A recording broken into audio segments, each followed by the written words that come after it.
Hey everybody, it's Ben Capozzi with Broad Shoulders Farm in beautiful Halifax County, Virginia, Zone 7. Today is Saturday, April 17th, 2021. And I just wanted to do a quick video about how the laying flocks, the main laying flocks, are back on pasture. So I'll flip the camera around and we'll talk a little bit about this. All right, so back there are the winter quarters. What remains? It's a big old mess. I need to start cleaning that up and getting ready for the burn. But those are the winter quarters slash future pumpkin patch. That's where that's going to be. And the plan is that they're there from January to February, and then in March they come out and they go right here into this big paddock, just on this side of the Merrick's Flocks permanent paddock. So because it was already April, we didn't get the birds moved out in March, and I needed them to honestly just keep destroying stuff up there. And we had the goats in there. We just kind of completely skipped the March paddock rotation. That's one of the old chickshaws that the wheels buckled on. So I had friend of the farm, Ian, come and help me on Thursday when we moved these birds out. And we dragged it out of here. It was too heavy for me to move on my own, especially with the splayed wheels and the axles out of whack. And we just flipped it over because it's easier for me to work on the bottom there on my own. So I'll get that fixed up and we'll put it back into service. But we skipped the March paddock, and so I sent the birds right here into the April paddock. And again, friend of the farm, Ian, helped me out. We did that on Thursday, April 15th. And they're gonna be in here ideally until May 15th. So they're on a 30-day rotation. Well, yeah, you guys know the deal. If you're friends of the farm, you know the deal. So just kind of wanted to show you what's what. I did a little bit of mowing to make sure that we had the fencing, the electronet fencing set up correctly. Obviously, there's still a lot of mowing to do around this paddock and the rest of the orchard. But all of this, you can see they've beaten it all down. But this was kale and daikon radish and rapeseed, which I guess is like canola.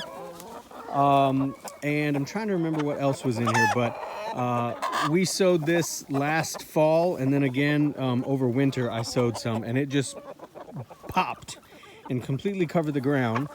And now the chicks have been in here for what, 2 days, 3 days, and have already knocked all this back. But there's plenty in there for him. We'll walk around and I'll show you guys, just because I think you're going to be impressed when it's changed in 30 days. And again, just a quick refresher. I used to have 3 chickshaws. Now I'm down to 2. I need to fix that one. But I had 3 chickshaws and 3 flocks organized around their region or their breed size. So I had English-speaking breeds, Mediterranean and Pacific Rim breeds, and then Northern European breeds, all in each in a separate chickshaw. And I moved all 3 of them every week to 2 weeks, sometimes on my own, but they all went into a new spot, and it was a lot of work for one guy who's not in the best shape.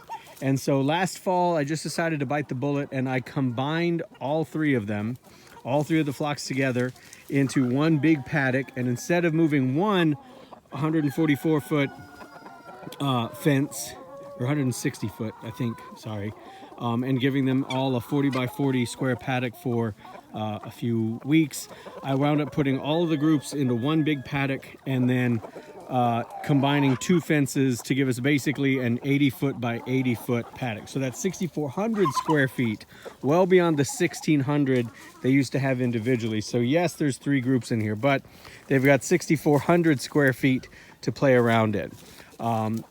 They're among the apple trees that you can see in here. And it smells amazing in here, by the way. Like, I don't know if it's the apple blossoms or these 2 wild autumn olive bushes are just loaded with flowers. And it's a little chilly today, a little cool. Usually I'm used to seeing more pollinators hanging out over here, but I cleaned these up a little bit over the winter.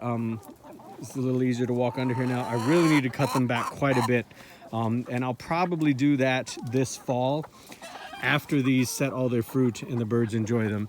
And again, just a little refresher. Salvatore, sorry. Salvatore, would you like to come back in? I'd like for you to come back in. Thank you so much. Good boy. He's a buttercuparoo, by the way. There's Vito and Salvador in here. But anyhow, again, just a quick little refresher. After I had the realization that I could combine all of the flocks into one big paddock, I then broke the orchard down into 4 paddocks, and the birds stay in them for 30 days at a time. And over the course of the year, we rotate through March, April, May is over there, August is over there.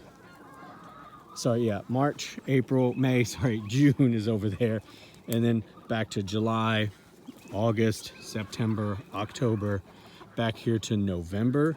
They come in here for December. And then January and February, typically our 2 coldest months, they stay in winter quarters and work on adding as much fertilizer as they can over those 60 days to what will in the future be the pumpkin and squash and corn patch. Basically heavy feeders. And they'll just kind of re-up that every year. That's the plan. We'll see how it goes. Meanwhile, everything planted in each of these paddocks, and if you follow the farm, you know that I've gotten 2 different grants now for supporting pollinators, and I've added tons of fruit trees and mostly, almost entirely edible landscaping trees, but lots and lots of things to attract the pollinators, but as well as to feed the birds.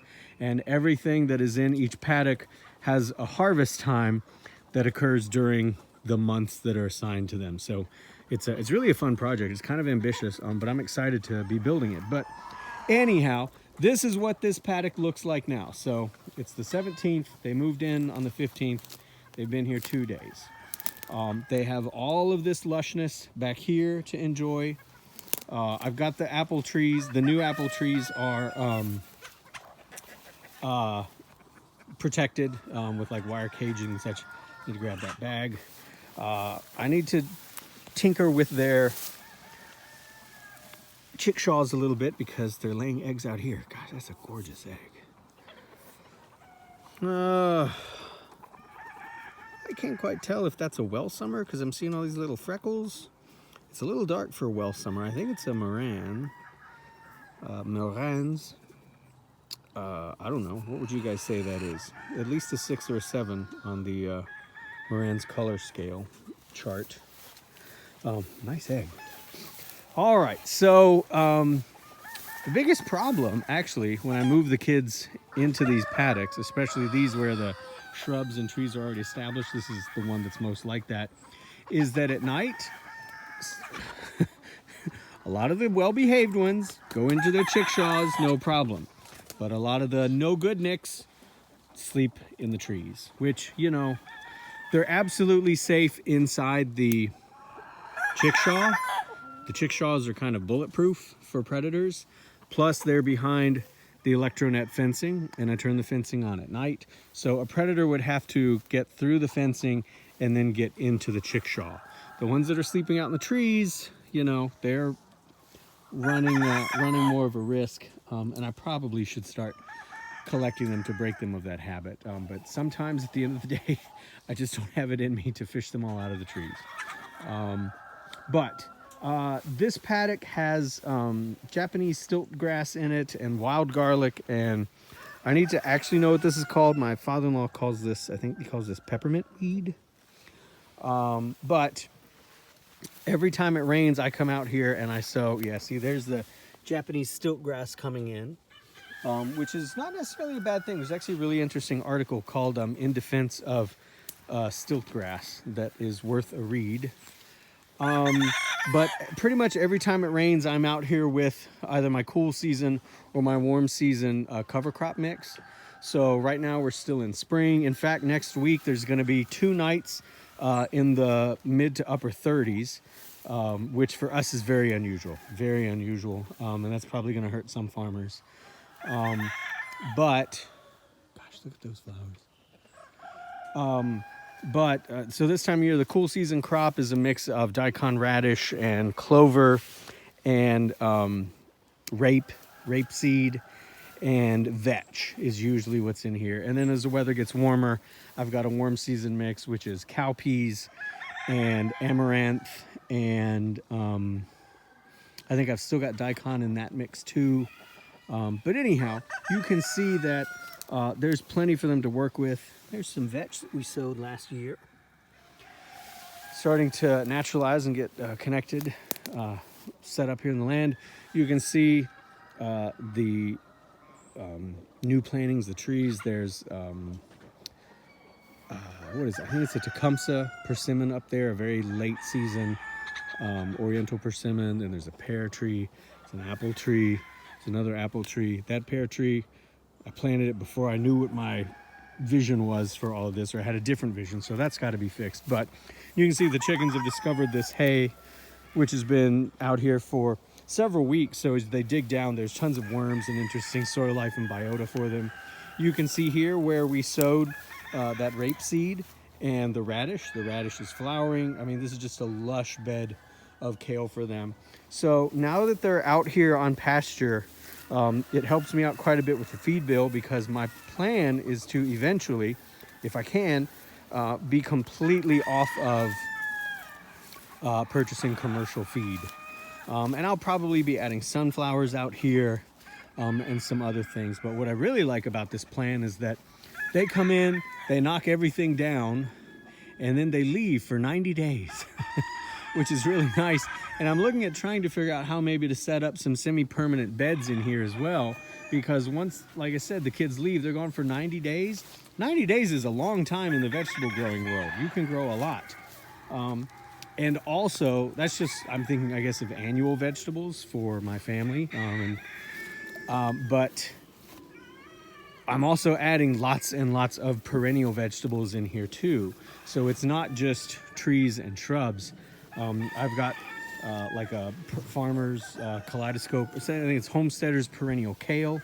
A bunch of those plants that I've got started. They're actually already out of the greenhouse, grown by my friend at Tuck Farms. Sorry, it's just, I mean, it's just a nice salad here for them. And I'm growing more permanent salad type things for them as well. Hi, babies. Hello. Oh my gosh. You guys, you are putting eggs everywhere. You have nesting boxes in the chickshaw. And it's not like, excuse me, it's not like these guys don't know what the deal is. This is actually, these girls and boys here are my oldest flock members. These are the ones who've been ranging with me since 2018 when we first got them. Dorcas is in here, Johan, the Yarhan, the Charlies are in here. Boudreaux is not one of the original Morans, but he is an excellent and good boy. Hey, Boudreaux. More of the Moran's hens are in here. There's, it's either cinnamon or toasted right there. I recognize a lot of these characters. And of course, my Brahmas. Where are my tan Brahmas? The original Brahmanauts. I bought them the night before my chicks were supposed to arrive from Murray McMurray Hatchery. They were an impulse purchase at Tractor Supply because I had all the brooders set up. And gosh darn it, I just wanted some chickens. Anyhow, hey Guy, how's it going? Bup, bup, bup, bup. Ajax has been with me for a while. Dorcas, there's Dorcas. Dorcas, my Dorking hen. I love that breed, by the way, and I love that little bird. Pomp is in here. Pomp is not 3 years old, but Pomp has been with me for a while. She's a crevicore. Anyhow, I can ramble about this stuff all day and bore you guys to tears, but that's what's going on. I'll do another video probably coming up where I actually go through the whole orchard and talk about more of what we've planted. I mean, I've planted probably hundreds of trees, I think, based on the stuff that we've got, from hazelnuts to persimmons to mulberries. This is a mulberry, and a bunch of other really good stuff. So we'll check back in on this spot later, and you'll see the change that takes place over the course of 30 days. There's two of my white-faced black Spanish cows. Hi, my babies. Hey, Johan. All right, wherever you are, I hope that you are staying happy and healthy and well. and please continue to do so.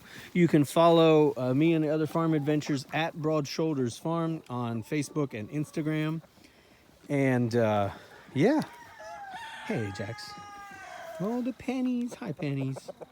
All right. Take care, y'all. Questions, comments, concerns, helpful critique, always welcome. Bye-bye.